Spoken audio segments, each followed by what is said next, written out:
Hello, I am Venu Keller from Redefine Parenting. I want to welcome you to the Spanglish World Network and her network on Zingo TV, channels 250 and 251. Please remember to download both the Zingo TV app on the respective app stores on iOS and Android devices. While you download, make sure to rate and leave a comment. The app is free. Zingo TV is also available on Google Chromecast, sorry, I say American, Amazon Fire and Fire TV sticks, Roku and Roku sticks, also on smart TVs from 2016 and forward. I am so excited today to have this amazing guest who actually is on the same realm I am when we're talking about how do we give kids a childhood they don't have to heal from. It's looking at childhood and seeing from our own perspective when we grew up, how we were parented, and what are the wounds that we now as adults are trying to go back and heal so we can be a better version of ourselves and in turn be a better version for our children. And so when I started to create this redefined parenting, like I have said in other episodes, it is really about not trying to find there's only one way to parent our kids. If we stick to that, it's going to be putting a square peg in a round hole. It's never going to fit. We need to be able to find different tools and different methods in order to give our kids that childhood they don't have to heal from.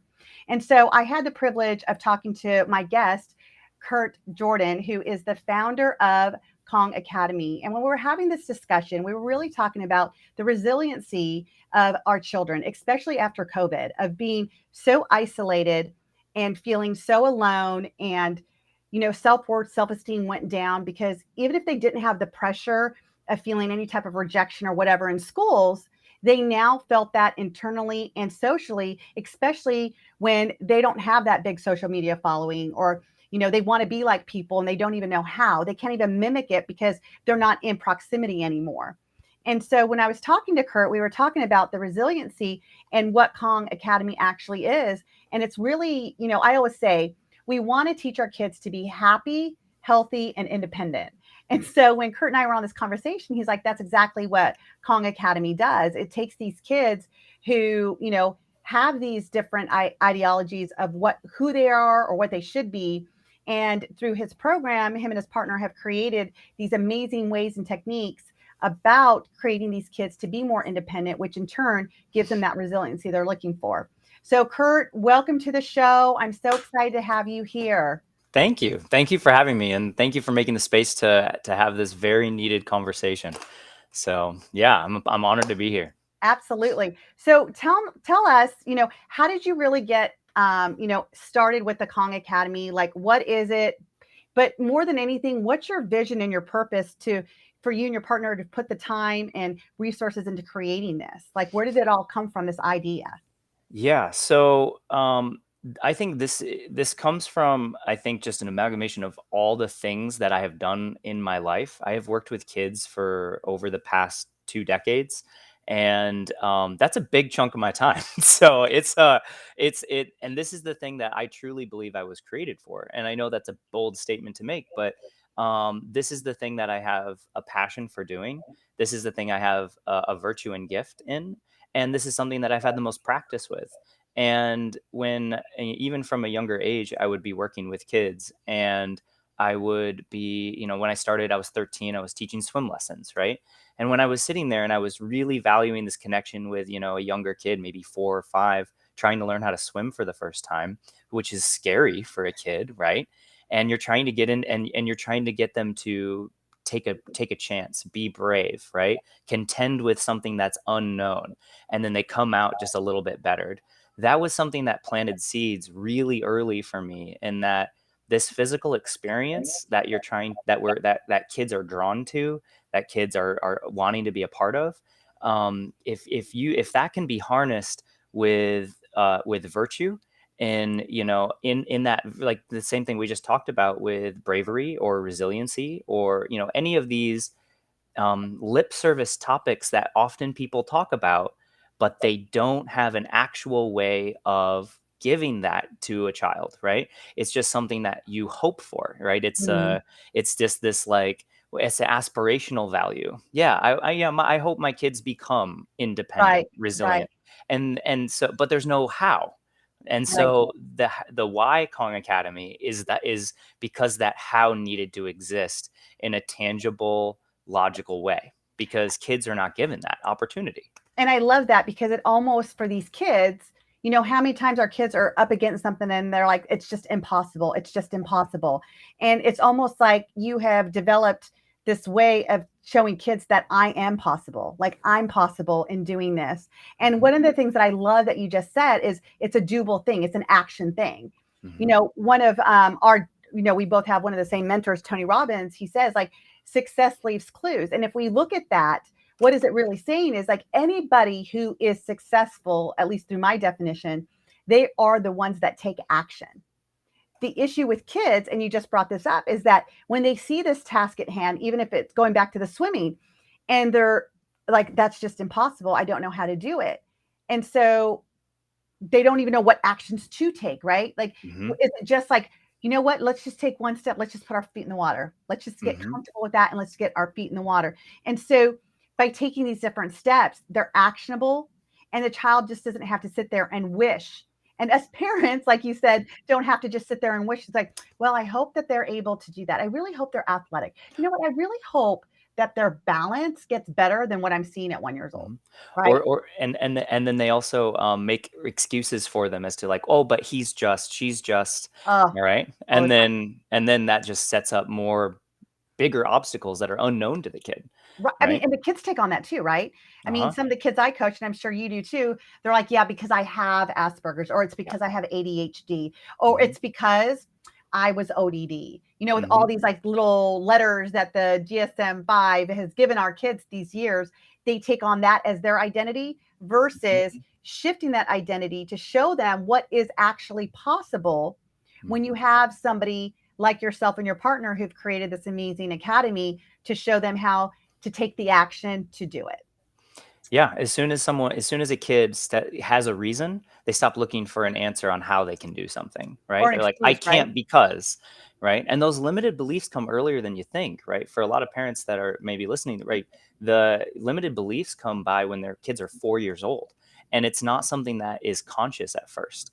And so, if the more that we can give them opportunities and encouragement to be able to do those things, whether it's riding a bike, swimming, something physical, something tangible that is perceived to be impossible. But, if we break it down to a point where the kid can take a small step, like in our program, we call it starting small. So we start small when you are trying to learn how to do a big jump or you're trying to do something that's tricky, start small, break it down. And then you're actually teaching kids how to progress, because if you can teach the function of something as simple as starting, you want to learn something new, start small, like there's nothing in this world that that you want to learn where that isn't true, right? It's just so I'm just so blessed to be able to do this for kids, because it's so needed. And in yeah, I'm super grateful. So So so tell us, what age do they like, what's your guys' sweet spot? What age are these kids coming in at? And give us like an example of like a case that you've had that the clients come in at a young age and you've been able over the last year, 2 years or whatever, you've been able to track their progress through your academy. Like, just to give our listeners and viewers an idea to realize, like, what is it like? It's great to talk in theory that, you know, mhm. yeah, they don't like to swim, you know what, we're going to take these small steps and do it, but to take us through a visual of what that would look like. Yeah. So, primarily, our biggest age range that we work with, the ones that is 6 to 8 years old. But kids come in as early as 3, and they stay with us, until they're teenagers, because they find something that's actually, speaks to them and then helps them progress. Doesn't hold back. Doesn't say, oh, I don't know. It gives them the steering wheel to be able to make decisions, which is huge. But kids will come into our program, and they'll come in with a whole host of limited beliefs. We'll have girls come in. Primarily, we serve, not by, it's just kind of the way that it's fallen, is that most of our participants are boys. But we have girls, and sometimes it's very isolating to those girls, right? Because they want their tribe, they want Right. to, and so we've set up some girls classes and things to try to kind of build that community up. But there'll be girls who would come into the program and they'll say, well, I'm just not as good as the boys, right? I can't jump as Mm. far as them. They had not jumped once yet, right? That's a preconceived notion that they have, a limited belief that they already have. And, at this age, actually girls are stronger than those boys. And so, And but taller. They're and really much taller. And taller. yeah, and so they have that in them, that if you can, no, don't set yourself up for that thought of failure so quickly. You actually can do so much more than you believe you can. So we would do a couple of jumps on the ground, right? So we have parkour classes that we get to teach through, because that is the physical representation of overcoming obstacles. Literally, it's literally what it is. And so kids are having to contend with jumps from, from 10 feet in the air, 5 feet in the air, 3 feet in the air, ground level. And we start small. We teach kids, start small. You want to do something, you want to be safe, we start small. We're going to jump from one line to another line. And in the first jump, she's like, I can't make that jump. She's just eyeballing it. She's like, I can't make the jump. We're on the ground. And she's like, I can't do that. And she gives it one try, overshoots the landing, Wow. and she doesn't believe it. She's just like, no, uh, and she's like, doesn't have words for it. And then does that a few times. And then we have to move it further and further. By the end of, I'd say, I want to say it was a couple of sessions, she was jumping at like 4 feet off of the ground to a block extremely comfortably, because she knew how to fall. She knew how to stay safe when she was landing, and she knew what she was actually capable of. And so we were starting to able to turn up the dial of like, okay, Mm. now can you try this challenge, right? And build up within her realm of capacity. But it started with her not believing that any of that was possible, right? And that's one of the nice things, is because, through the avenue, because we teach through play-based education, we teach through this parkour, we teach through these physical representations of behavior and of a belief. You're actually able to get kids to do things and understand concepts that wouldn't actually be relevant to their lives unless you gave it something that means something to them. So if I Right. can be like, hey, you want to play? We're going to teach you how to jump really far. Who wants to learn how to jump really far? Every kid was like, I do, right? Like, Right. yeah. So we're able to reach a lot of kids because they want to do it. And then when they come in, they've got all these beliefs that either, they picked up from their circles, or that they've installed in themselves because of, some limited doubt or belief that they started to have. And so we get to actively work on those. We actually have an entire quarter on removing limited beliefs, because Wow. because that's such a common thing for kids that Right. come in. Right. So, No, I love that because, I do believe that, the beliefs that they start to incorporate now at a young age, it's not that, I mean, it's so easy now to shape beliefs before they get to adults. And that's one of the things that, when I'm say, let's, give your kids a childhood they don't have to heal from. Part of that is actually being able to identify the beliefs that they're picking up. And, from birth to 12, that's where their whole personalities are being developed by the influences in their life mainly, until they get to about 7 or 8. And then all of a sudden now it's the experiences they're experiencing that give them that. And sometimes, like these kids, like we rely on these superheroes, for them to watch. And why are they super to them? Because they have this ability that the child wishes they have inside of them that they can't do. And they only think the superhero can do it, which also now has almost like a reverse effect, is like, but I'm not that superhero. Like I can't stick to a wall and bounce off of it like Spider-Man does, because I'm not mhm, Spider-Man. I don't have that ability. And so I almost like, one of the things I love is that you're almost teaching them how to create that superpower within them, that it's not impossible, it's just training. It's changing the mindset of what you think you can't do to what you can do. mhm, And you're giving them that. You're giving them the can do.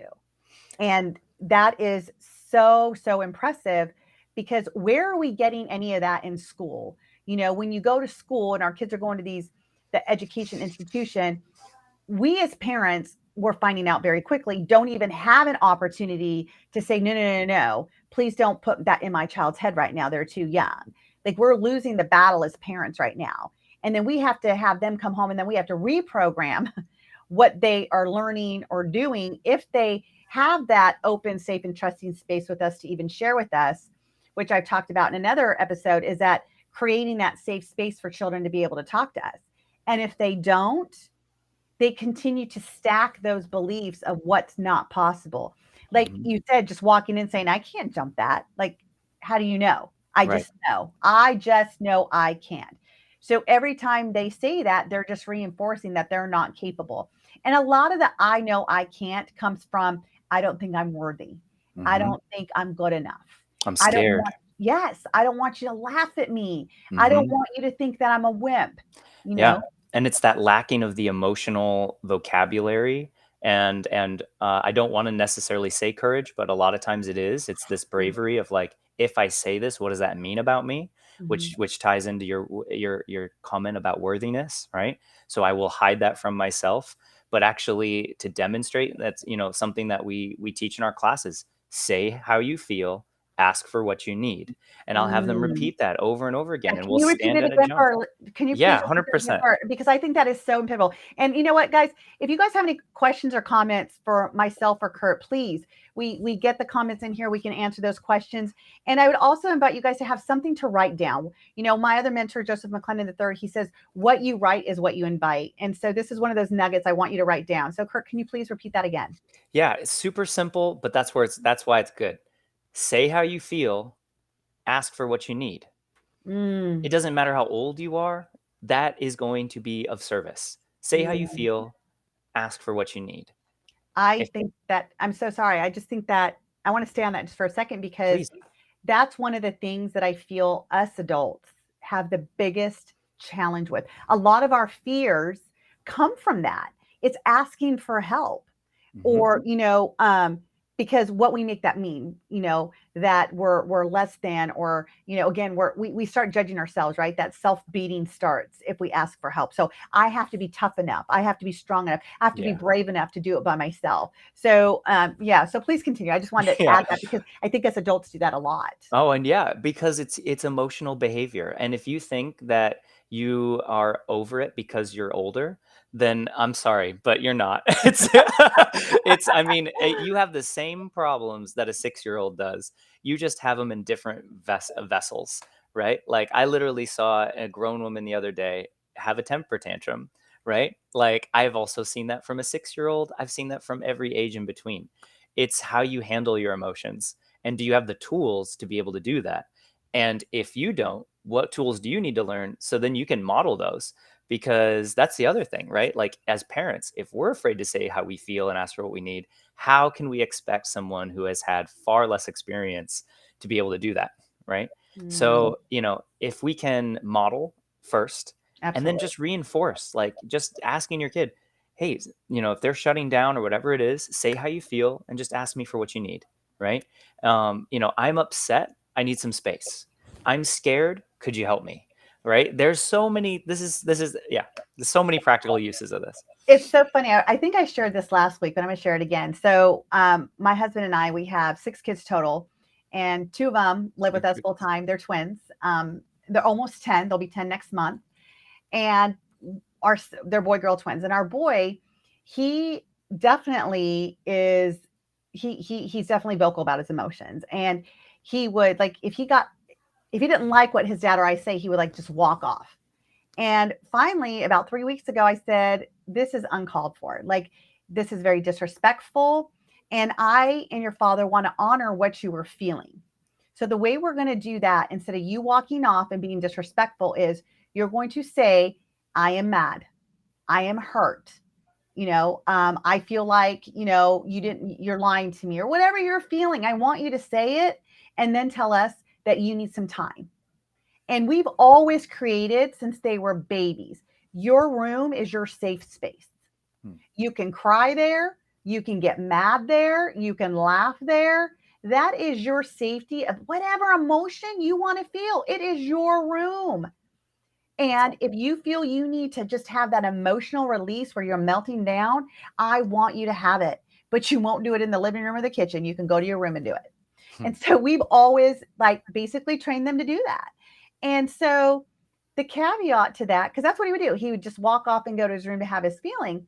But I said, you need to communicate with us. And there's a couple reasons why I'm teaching this. Number one, just like you say, I want my children to be able to say what they feel, say what you feel. And then you can tell us what you need, right? I need to go to my room. I need to have that moment right now. Like that's what I need right now. Great.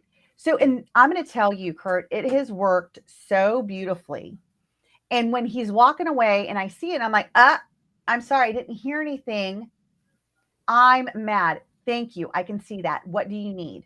I'm going to my room. And then because I've never done timeout, I think our children need to learn how to handle their own emotions. They need to know that, you know what, I need more than 5 minutes because I'm 5 years old. Or, you know what, I only needed 2 minutes to get a hold of it. Like I am responsible and I'm going to take ownership for what I'm feeling. And so we've never done timeout. We've always said, you know what, I think you need to take a break. And when you're ready to come out and talk about it so we can help solve this, then you come out. So putting all of this and training our kids, because that's what we do, all these years have paid off because this in the last 3 weeks, I'm telling you, he has not just stormed off. And it's getting less and less. And really what he's saying is, I need to be heard and I don't feel like you're hearing me. And that's what he's able to articulate now. Like when he comes out of his room, I'm like, okay, are you ready? He's like, yeah. And I said, so tell me what's going on. I said, I get you want to, have the ice cream and, it's not going to happen. You've had enough sugar today. You're not having the ice cream.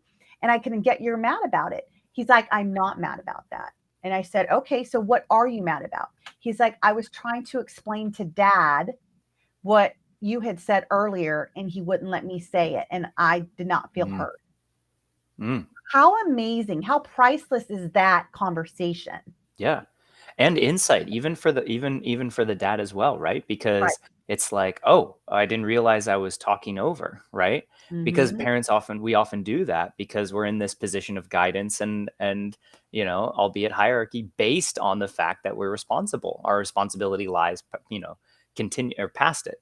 So, and also, if I can, I'd like to share one thing, which is often kids are not going to have initially the capacity of saying how they feel because they don't have the vocabulary of what the feelings are, right? So I would advise people to make it easy. Mad, sad, happy, right? Like keep it simple because you don't need to get too complex because then that's when it's going to get really difficult. As they get older, it's a little easier to kind of navigate.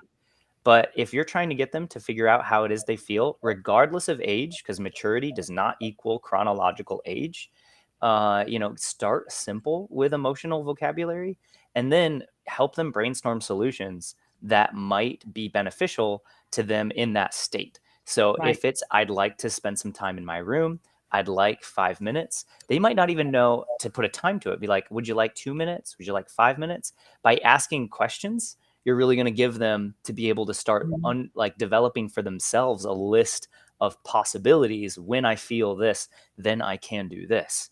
Right. But, yeah. So. And I would also say, like, you could take out, like you said, take off the time limit. Just say, if you need some time, go take it. And again, use that open door policy where when you're done, come out and talk. Let's talk about it because I want to help you solve this. So one of the things that we as adults forget to do is to ask for help.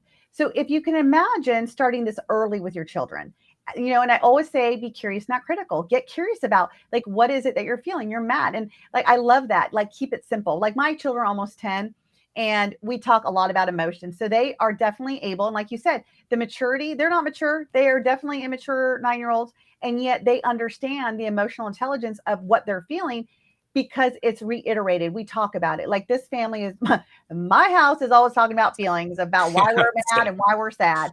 And so, and what rejection means. Like we were just having the conversation with my daughter today because there's some girls at school and, they just don't, like, she'll say, can I play? And they'll say, well, we just want time by ourselves. And she's like, okay, but it happens a lot. And I'm seeing a trend. So I'm trying to not influence her in a way of who to pick as your friends or not, but I'm also teaching her that you don't have to keep setting yourself up to be rejected because rejection doesn't feel good. Plug into people who are going to light you up. Stop plugging into people who are going to take away your light because it's not the receptacle that's going to charge you. Mm-hmm. And so again, rejection is a new word for her. So just being able to have that conversation and explain, putting a feeling of sadness when somebody says, no, I don't want you to play, or no, I don't want you to be your friend. What Mm-hmm. is that really that you're feeling besides sad? Like, what's the word? It's feeling like, that rejection, which goes into where I'm sure a lot of your kids at Kong Academy, it's like they find their like-minded people. Then you guys accept people, so they're not into that loneliness. Like, I'm not accepted. I'm not seen for this. Whether it's boy, girl, color of skin, religion, or whatever. It's just everybody's accepted, Mm-hmm. and they don't need to feel that rejection of I'm not good enough. Because Mm-hmm. let's just face it, the minute somebody says no to us, whether you're a teenager and the guy you like says no, or the girl says no, it's a sense of rejection. Mm-hmm. It is. And if we could teach our kids now how to grow through these emotions and understand what is really happening. And I like one thing else you said is like giving it a different meaning. The meaning we give something, the meaning of that is so critical. So I really, really love that. Say what you feel and ask what you need. Mm-hmm. It's simple. It's something that's very simple that can be implemented at any age, starting at 3, and it doesn't go away just because we get older, right? Because when in an emotional state, that's when things get so complicated because we're having to control our emotion. If we can boil it down to something that is simple, then it's easier to execute, because the harder and more complicated that you try to make something, the less likely you're going to do it, and the less likely you're going to do it when you're emotional, right? Like, especially for parents, like if you're having to give a consequence to your kid, having pre-framed consequences ahead of time, like for just an example, helps you not flip out and do something you're going to regret and be guilty about later, because you've already planned that. You just have to control your emotion, right? It's just this, can you make something simple and pre-thought, where then when it comes time for action, it's showtime. This is now relevant. Say how you feel, ask for what you need. I mean, these are things that, like, we love to bring to our kids at Kong, because this is something that is not being taught, right? Or when it is, it's suboptimal because it's Right. not relevant to their lives, and so they don't care. It's like, yeah, and but if you can get it, if you can give it a purpose, like, yeah, they're standing up somewhere, they're gonna jump somewhere. I'm scared. Can you help me, please? I'd love to. Right?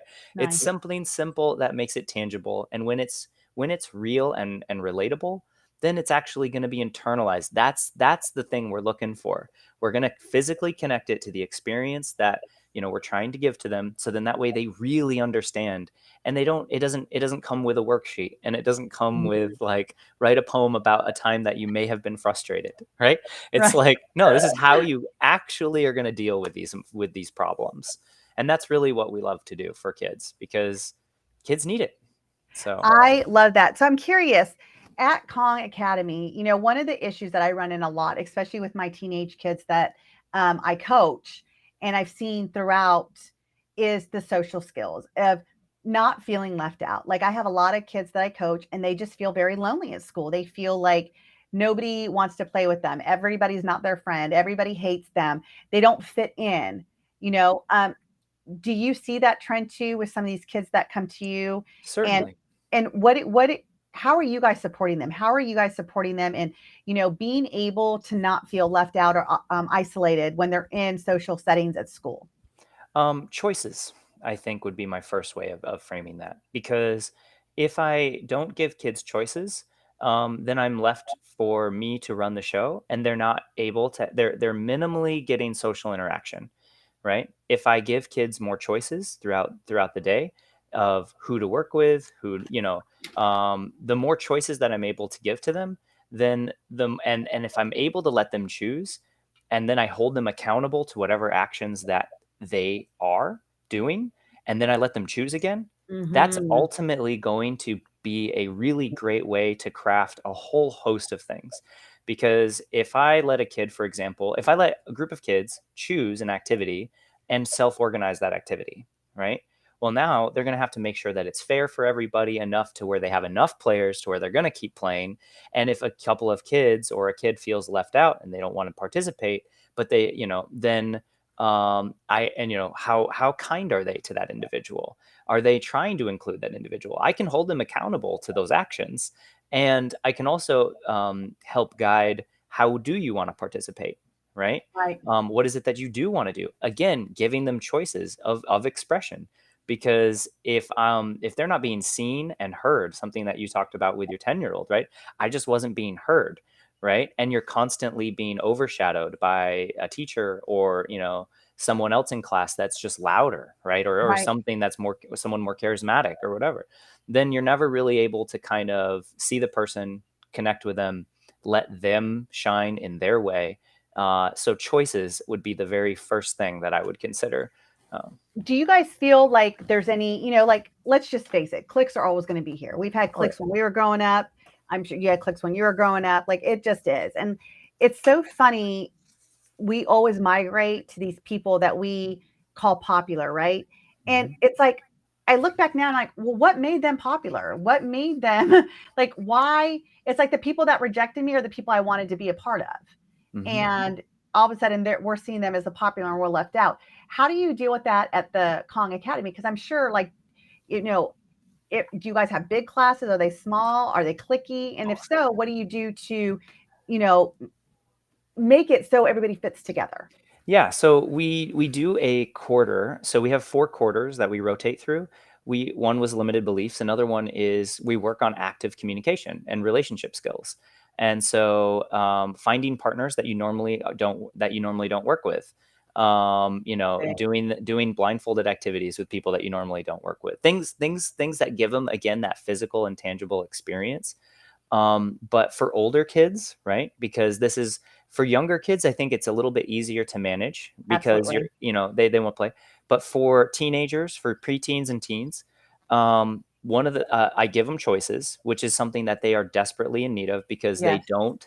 they're never given the respect or responsibility, decision making opportunity to practice developing those processes, so they don't feel like they're respected and seen and heard. Hmm. But then also, I call it straight love talk. Have straight love talk with them. Tell them exactly what your experience was and what you think about it. Because what I tell, because we have 2 boys, 11 and 13. And the 13-year-old is starting to experience this very thing that you're talking about, right? And what it really is just leftovers of, if I'm cast out of my social community, I will die, right? Right. Which was once true, right? And that's programmed in there. So for you to have the ability to make friends, be a part of a social circle, and be able to manage those relationships, that's actually a very useful life skill. Right. However, it's no longer, if I am rejected for the shirt that I wear, then, that's kind of where it is now. But like back then, if you were kicked out of your village, you would starve to death or die because you didn't have someone watching your back. You didn't have those things. We're mammals. We're social. That's part of our survival strategy. Right. We can't escape that, right? No matter how sophisticated we become, that's still part of our makeup. So, can they understand that that is a natural feeling to have, and that it won't last, and that they're worth loving, right? I love Um, it. so if so, just again, it's like that's natural, right? It will pass, and you are worth loving. Now, how can we build that third thing up a little bit, right? The worth. Because Yep. yeah, where it doesn't feel weird to tell yourself that you love yourself, right? Isn't it crazy? Yeah, you keep referring all these great things. I think it's crazy that one of the things that we don't learn when we're younger, that it's okay to love ourselves. Like, it's okay to say I'm great. It's okay to say I'm proud of myself. It's okay to say, come celebrate with me. Yeah. Instead, it's reinforced that don't be conceited. Hmm. Don't be full of yourself. You're selfish. Like, why are you trying to make everybody look at you? Don't show off, right? Don't Yeah. show off. I bet you get Yeah. that a lot, right? With all the parkour stuff. Like, don't be a show off. Like, Yeah. I mean, that's one of the things that I love that you're doing is you're teaching all kids. Like, it's not about showing off. It's about, progressing in your ability and being the best that you can be, whatever that looks like to you, not Hmm. to me or to anybody else. But I mean, it's such a simple thing, like you said. Like, if we can keep it simple for our kids, teach them it is okay to say, oh my gosh, I got an A. Oh my God, I am smart. It is Mhm. okay to say, I am smart. If you created something like, wow, like that looks really good. Like I created that. Like that is amazing. Yeah.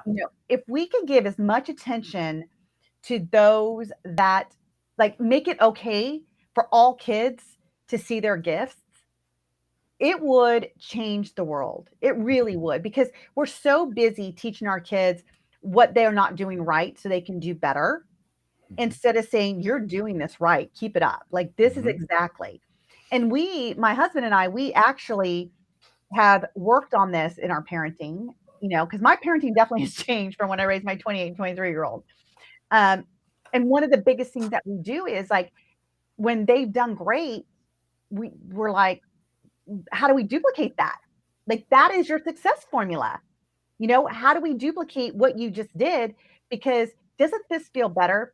Like you said, kids want choices. You know why kids want choices? Because for once, they're in charge. Mhm. They are in control. And we can't ask our kids to take ownership of what they're doing and how they're doing it if we're not giving them ownership of the choice that they're making. Which is scary for parents, because what if they Absolutely. fail? What if they fail? What if they fall down? They'll have to learn to get back up. They'll have to, right? Like it's this double-edged sword, and it always is. It's this, you want your kid to grow up with the gifts that they have to contribute to the world. They're Mhm. going to need to be given choices. Right. But it's scary to give them choices, because what if they fail? They're not going to fail unless they quit, right? Yep. They're going to fall down, and they're going to get bruises, and they're going to maybe break an arm or whatnot, which is probably not a great thing to say when we're teaching parkour stuff. But Probably not. you know what? But the truth is that these things are real, and these are real things that exist in the world. And the more that we can give them amounts they can handle.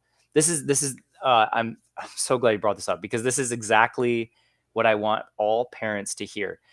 You have two sides of a scale. You start when they're a baby with 100% protection. When you have to protect that baby with doing everything you can for them.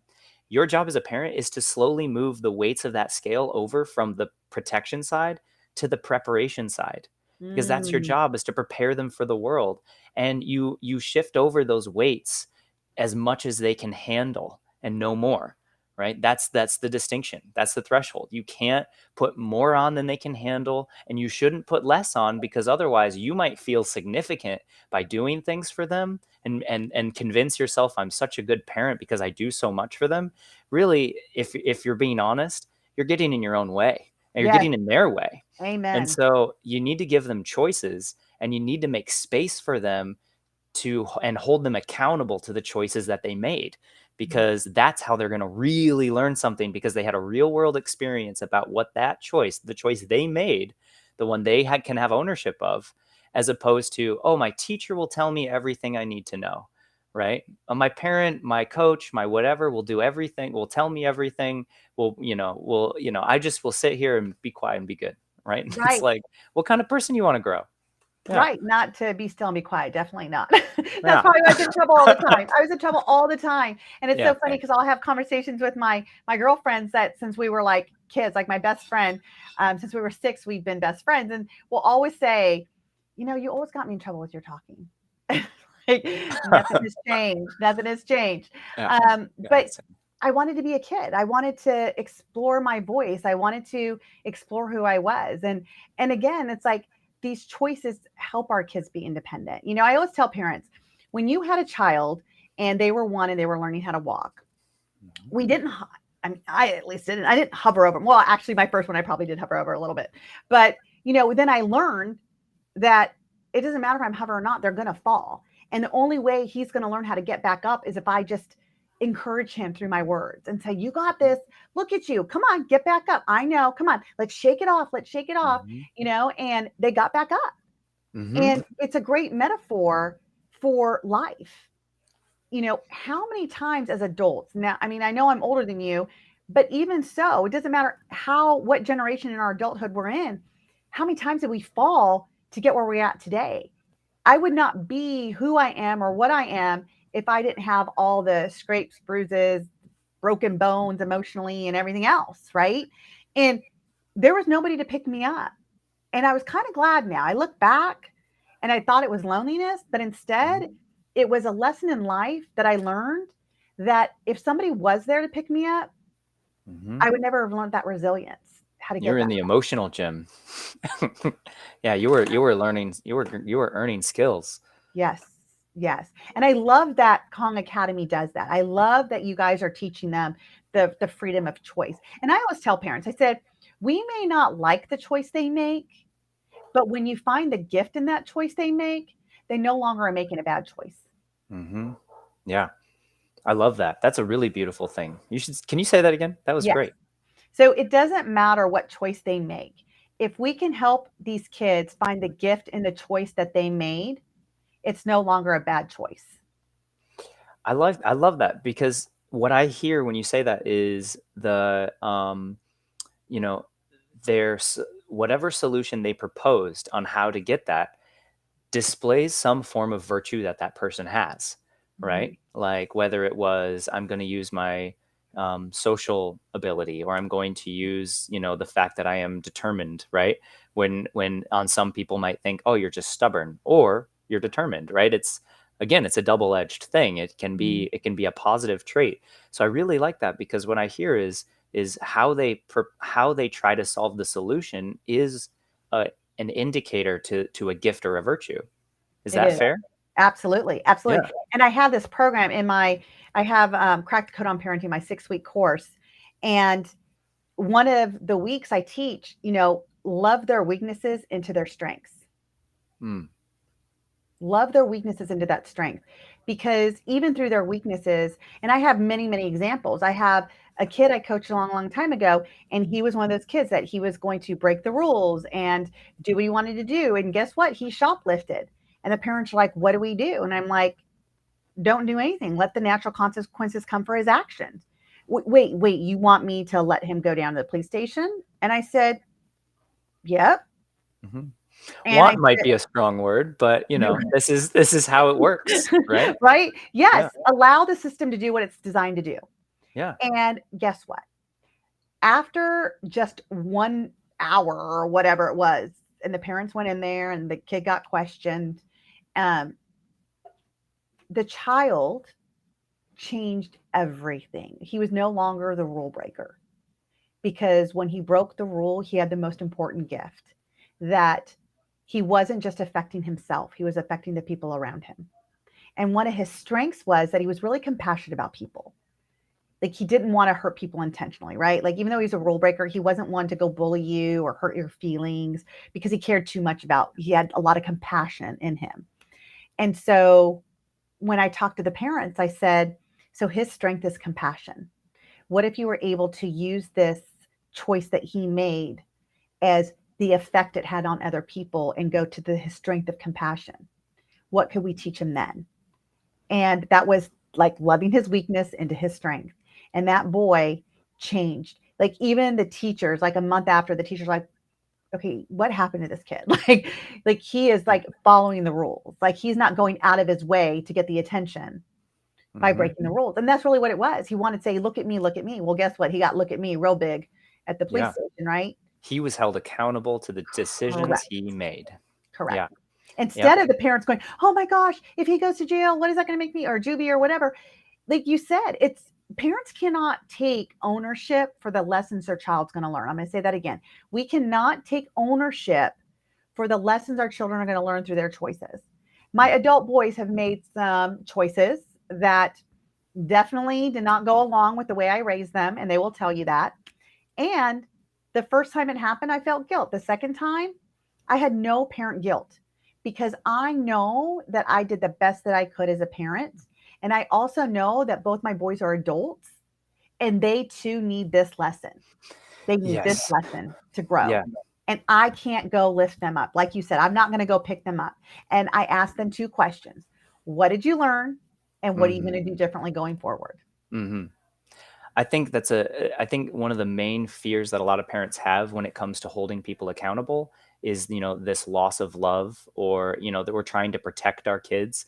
But if you protect them, you don't prepare them. And then when they move away, which they will, no, you're not going to be able to bail them out. Right. And so the best, most loving thing we can do is to, hold them accountable. But the main missing ingredient that really people need to hear, which is the thing I think where the fear lies, is you do so with empathy. You do so with love. You don't give I told you so's. You don't make them No. feel bad for making a wrong decision. You hold empathy for them, and you allow the natural consequences to take effect, or the pre-made consequences or whatever, to just do the labor, do the heavy lifting. But then you're only focused on, what the behavior you gave is not you. I want to help you make better choices because I love you. Ugh. Right. And so holding that empathy for them, creating the distinction between your choices are not you. You made those choices. Right. So I love you. I don't love the choices that you've been making. Right. And these, so can you hold empathy for the individual, separate that their behavior is not the individual, and then help them to understand, like, I love you. You need to change your behavior because I'm not going to tolerate this, but I understand. Right. Right. Like Right. what kid wouldn't want to hear that, right? They're given freedom to make decisions, they're held accountable, and they're still loved at the end of the day, even when they mess up. And then after they mess up, they get to choose again, right? Right. Like, yeah. That is so great. I align with this so much because from the time that I realized I was going to be a parent again, and by the way, my oldest son was graduating high school when my twins were born, so it definitely was an interesting choice to have kids again and find out that they're Correct. twins. And my husband and I talked about it, and I said, if I'm going to do something different, I'm going to stop labeling my kids if they're good or bad, because they are not good or bad. The choices that they make are good and bad. And it was really hard. Like, even for like the grandparents and, people who watched them, they're like, well, they were not great. They were not good kids. And I said, no, you're wrong. My kids are good. My kids are great. Now, the choices they made with you probably aren't great. Bingo. And I would love to hear the choices that they made. And we started this when they were babies. Like, no, thank you. That's not a good choice. Like, we were already labeling, like, the kid trying to put his finger in the light socket, right? Like, all our kids try to do that because out of curiosity. What? Nope, Right. that's not a good choice. Instead of don't do that. Don't do that. Nope, that's not a good choice. Yeah. And simple words at a young age. At one, if I'm like, that's not a good choice, you're going to get electrocuted. If you get electrocuted, it's going to hurt you. They don't hear that. Yeah. The no, don't do that. That invites conflict. No, don't do Correct. that. Right. Correct. It's Yeah. That's not a good choice. Mm-hmm. And then move there, and we always let our actions speak with our words. So if that's not a good choice, I'm moving their hand away from it so they can have a physical understanding of what's not a good choice, right? And even now, my husband and I were just in Las Vegas because I was speaking at an event that Joseph McClendon III had, and they were here with a friend of ours. Thank God that we have a family friend that's willing to take on the twins at the same time. And when I would talk to my daughter, I'm like, how are things going? She goes, well, on a scale of 1 to 10, I'm probably a 3.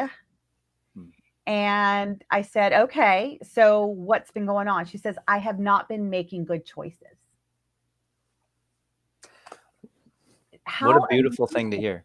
And I said, okay, so if you were going to go from a 3 to a 5, what would that be? And she said, can we just go from a 3 to a 4 and see how that would look? I said, sure.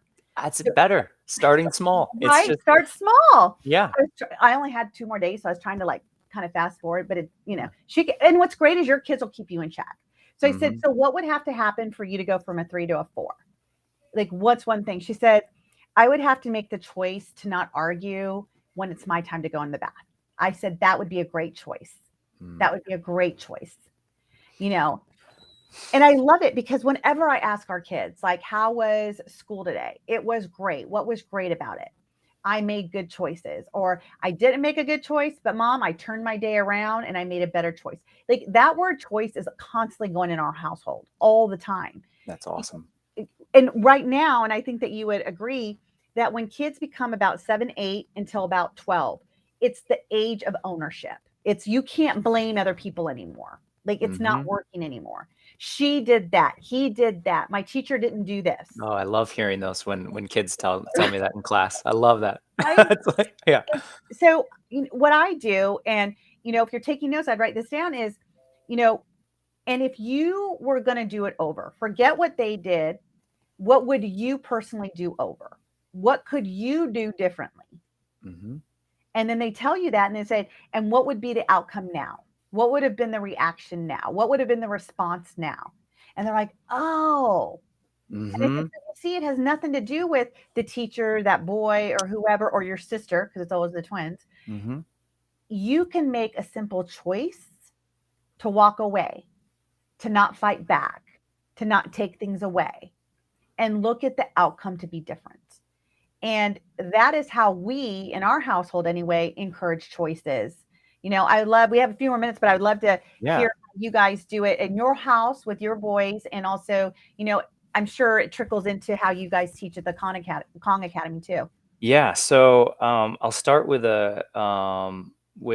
kind of a concept, and that is by taking personal responsibility. That is literally the only strategic advantage you have to making your Mm. position better. Yes. Because that's it. Like you Yeah. can only control what you can do, right? So to have that initial framework and to teach that initial framework is literally the best advantage you can give. Okay, like that's just I cannot conceive of one different. So if there is one out there, please tell me because I can't think of it. But when I was just teaching, uh, it was Friday last week in one of my classes. I had a 3 to 5s class, and I had two 5-year-olds. One cut in line, and the other one looked at me and said, "He cut in line." And I looked back at him and said, "What did you do about it?" And he looked at me like, "What? What? You're supposed to solve my problem. Like, you're the teacher. You have the power." And I was like, and then I was just talking to the kid that told me that another boy had cut. And I said, "Well, if someone cuts in line, you can kindly tell them you were waiting and to please go to the back." And so he's like, "Oh, okay." And so he's like, turned to the kid. He's like, "Excuse me, I was waiting. Can you go back there?" And like the kid's like, "Okay." And he like walked around and like walked back. It was just something that, and the moms, when they were watching this, audibly gasped that it worked because they were like, "Oh my God." They saw an epiphany happen, which was, I'm not jumping in to save you, right? Like, take, Take don't look ownership. to me to say, don't look to me to solve your problem.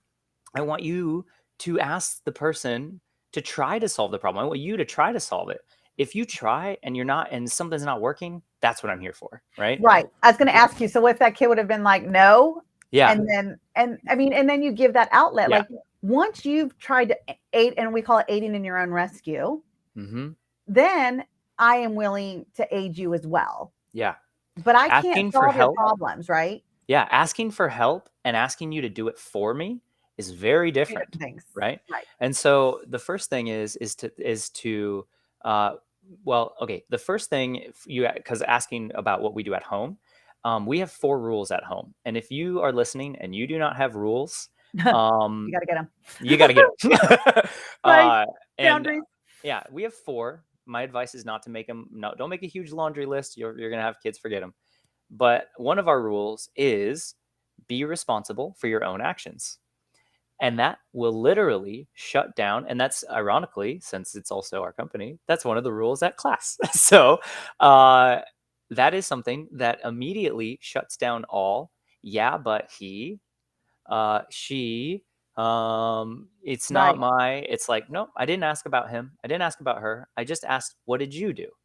Right? And that completely changes all of that external push out as to how things are not my problem or my fault. And I'm now spotlighting an individual, and I'm like, yeah, I didn't ask. I want to know about you. That holding them accountable to the rules that you create with love and empathy, right, is key. That's just, I mean, like we could bang this drum in 1,000, a Right. thousand Okay. times. So you have Yeah. responsible, just because I want to get these out before and we have another minute. So responsible, and what else? Oh, what are the rules? Yeah. Oh, at our home, we have 4 rules: be responsible for your own actions, Mm-hmm. be grateful, Mm. be respectful, Mm, and be honest, brave, and true. I love that. Those are our 4 I rules. love it. I love it. So we are running out of time.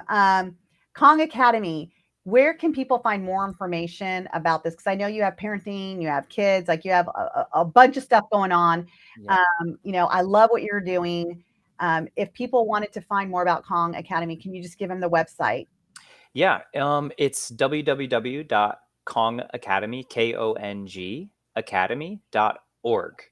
And there we have, virtual classes, in-person classes and camps. And then the big one is our Thriving Kids Parenting course that we're highly encourage parents to check out if they have not done things like rules and consequences and I stuff. love it. I love it. Yeah, I have my 6-week course has that too, because I always tell parents like boundaries make you feel safe. Like your Mm. home is your boundary. You feel safe when you walk in the door and you lock the door.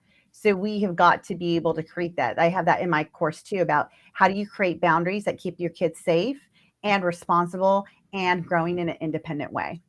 So Curt, thank you so much for coming. Thank I you. appreciate you. I'll bring you on again. I'm sure we could have Yeah. much, much more I could talk to conversation. you for Yes, days. I Yeah. love it. This I love it. It's great when you align with somebody and the Uh-huh. purpose and the visions align.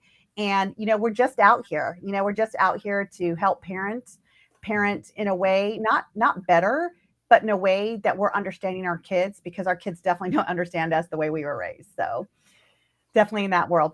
So Yeah. thank you so much, Curt. I appreciate it. This show can also be heard on Spanglish Radio Network. Please check out www.spanglishworld.ca. Follow all the news and programming. Spanglish World, watch it, hear it, read it, download it, and live it. See you all next week.